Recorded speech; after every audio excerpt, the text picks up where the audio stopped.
Another exciting night in the West End as a star-studded slice of English folklore descends on Leicester Square for the European premiere of King Arthur the movie.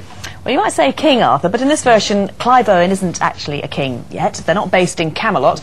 Some of the historical interpretation, not to mention some of the costumes, have been raising a few eyebrows. But hey, Keira Knightley's in it, so's Ewan Griffith, Clive Owen, who cares?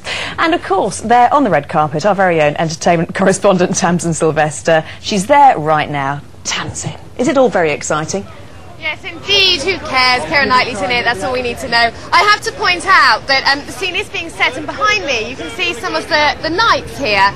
Yes, they are in Roman gladiatorial type costume. That's not a mistake. It is part of this movie. It's a kind of a reworking of the King Arthur myth. Now, reworking by Hollywood of historical tales, myths and legends is almost legendary in itself, we've come to know. They're saying that this is the true story behind the King Arthur legend. That is kind of debatable. What's not debatable is that people are very excited here.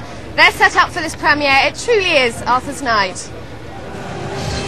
And for your next blockbuster, this summer's movies have rewritten ancient Greek myths, put a new spin on Spider-Man, revisited a money-spinning green monster, and now it's the turn of the legend of King Arthur to be Hollywoodized. It's very, very matching. Is it? Oh, come on. You're wearing leather, there's chest beating and all sorts. Chest beating? Ray. That's true. It's a bit down and dirty. Kind of a film I haven't made before, and I, probably wanted to, yeah. Only certain death awaits you here, Arthur. I beg you, for our friendship's sake, I beg you. Be my friend now and do not dissuade me. The cameraman himself is wearing a crash helmet, and he's surrounded by two guys with riot shields. I mean, because of these thousands of crazy Irish extras, they were bludgeoning each other around us. The movie's produced by a very big cheese in Tinseltown, Jerry Bruckheimer, the man behind Pirates of the Caribbean and Black Hawk Down. But he's kept this film UK, not LA. It's a Jerry Bruckheimer film. It's, this massive American blockbuster, but he's kept it really British. I'd been hearing stories they were coming to this huge King Arthur movie in the UK. You would think the first thing he would do is secure a big A-list Hollywood name actor. That's the first thing you do. But, all credit to him, he didn't, and he went and he cast it completely out of the UK. He trawled Europe. He got who I think some of the best actors throughout Europe. And of course the superstar actress of the moment, Keira Knightley, who chalks up another big screen, big budget performance, this time as Guinevere. She took the fitness thing very seriously, and her fights in the movie, they aren't sort of girly action chick things. She's pretty fearsome in it. She's a tough little cookie, She's a West Ham supporter as well. Is she that fierce in real life? Physically fit? Yes, she is. I think she would probably beat me in an arm wrestle any day. Beaten in an arm wrestle by a girl, but then what do you expect from a man with the nickname Lash-a-Lot? Now, Ray calls you Yo-Yo and Sir Lash-a-Lot, and I've been asked to ask you why. Yes, Ray Winstone, God love him. No, he caught me one day early on the makeup truck curling my eyelashes, and I immediately became Sir Lash-a-Lot. No, Ewan is a very masculine man, and I didn't mean to say in any way that he wasn't masculine. Of course he is, he's gorgeous. I just want to point out something else that's going on over here as well. We've got kind of Celtic drummers and bagpipers, and again, not a mistake, because this is King Arthur told, and a lot of it is set up in Scotland on the other side of Hadrian's Wall. They rebuilt this enormous Hadrian's Wall, and it is a very, very big production. It's about King Arthur before he's king, before he marries his queen and Guinevere, and there's no love triangle between Lancelot. Merlin isn't a wizard. It's all very, very different to the way we know it, but it is a $120 million epic.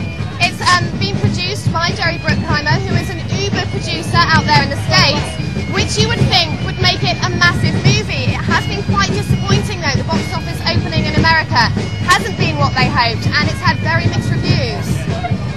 But a lot of the crowd there, Tamsin, they're waiting for a glimpse of Keira Knightley. Is this going to make her the real Hollywood starlet that she's set to become? Well, she's pretty much there already. I mean, this girl is 19 years old.